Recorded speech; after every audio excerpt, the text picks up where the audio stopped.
అన్నమయ్య జిల్లా రాయచోటి పట్టణం మాండవ్య నది ఒడ్డున వెలిసి ఉన్న వీరభద్ర స్వామి వారి బ్రహ్మోత్సవాలకు ఆలయ అధికారులు ఏర్పాట్లు ముమ్మరం చేశారు. దాదాపు 1000 సంవత్సరాల చరిత్ర కలిగిన దక్షిణ కాశీగా పేరు పొందిన భద్రకాళి సమేత వీరభద్ర స్వామి బ్రహ్మోత్సవాలు అంగరంగ వైభవంగా ప్రారంభం కాబోతున్నాయి. జిల్లాలోని ప్రధాన శైవ క్షేత్రంగా పేరు పొందింది. బ్రహ్మోత్సవాలకు సంబంధించి ఆలయ ఈవో రమణారెడ్డి, చైర్మన్ మనోజ్ కుమార్లతో మా ప్రతినిధి జమానుల్లా ఫేస్ టు ఫేస్.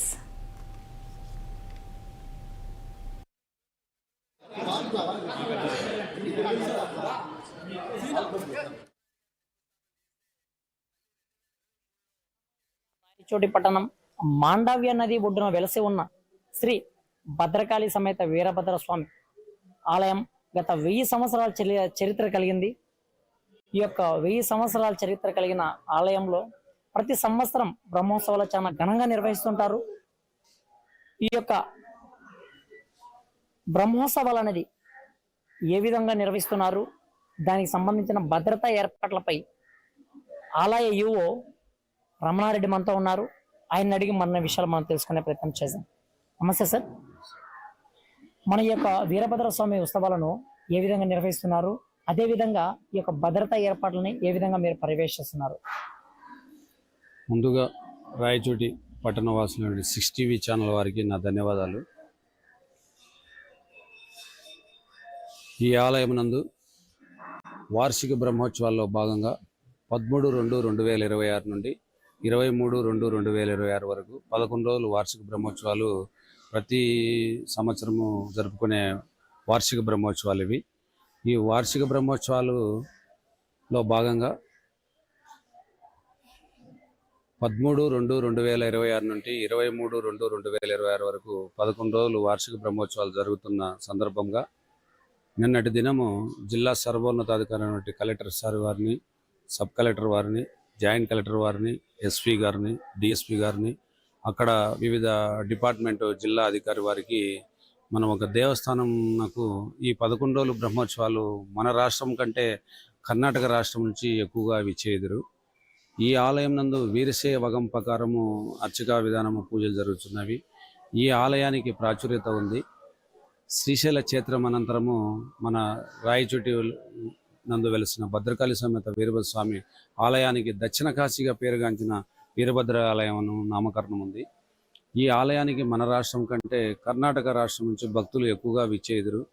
వీరిని ఈ 11 రోజులు బ్రహ్మోత్సవాలకు వచ్చే భక్తులు దృష్టిలో ఉంచుకొని వివిధ శాఖాధిపతుల ద్వారా ఆ ఏ డిపార్ట్మెంట్లు ఉండారో ఆ డిపార్ట్మెంట్ నుంచి దేవస్థానంకి వచ్చే భక్తులకు ఈ 11 రోజుల బ్రహ్మోత్సవాలకు ఎటువంటి అసౌకర్యం లేకుండా సౌకర్యంగా ఉండటకు ఆ డిపార్ట్మెంట్ వారికి మన దేవస్థానం నందు చేయవలసిన మినిట్స్ రూపంలో వారికి ఒక లెటర్లు ఇవ్వడం జరిగింది ప్రతి డిపార్ట్మెంట్కు.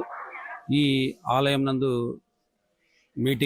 కోఆర్డినేట్ మీటింగ్ నిర్వహించమని జేసీ గారి ఆదేశముల మేరకు మన రాయచోటి మండల తహసీల్దార్ గారి వారి, సర్కిల్ ఇన్స్పెక్టరు, వివిధ sub inspector, fire CI, traffic CI, వివిధ శాఖాధిపతులతో మనం ఇక్కడ మీటింగ్ నిర్వహించడం జరిగింది. భద్రకాళి సమేత వీరభద్ర స్వామి ఆలయ నూతన చైర్మన్గా మనోజ్ కుమార్ గారు బాధ్యతలు స్వీకరించారు. ఈ యొక్క చైర్మన్ పదవి రావడానికి ఆయన ఏ విధంగా సంతోషిస్తున్నారు, అలాగే ఇప్పుడు జరగబోతున్న వీరభద్ర స్వామి బ్రహ్మోత్సవాల ఏర్పాట్లపై కూడా మనం అడిగి తెలుసుకున్నాం. నమస్తే సార్, మీరు ఈ యొక్క చైర్మన్ పదవికి అర్హతపై మీరు ఏ విధంగా ఆనందాన్ని వ్యక్తం చేస్తున్నారు, అలాగే వీరభద్ర స్వామి బ్రహ్మోత్సవాలు ఏ విధంగా జరుగుతున్నాయని మీరు తెలుసుకోవడం? గతంలో ఎన్నో పరిణామాలు జరిగినప్పటికీ రాష్ట్ర ప్రభుత్వం ఏర్పడి 18 నెలలు కావస్తుంది.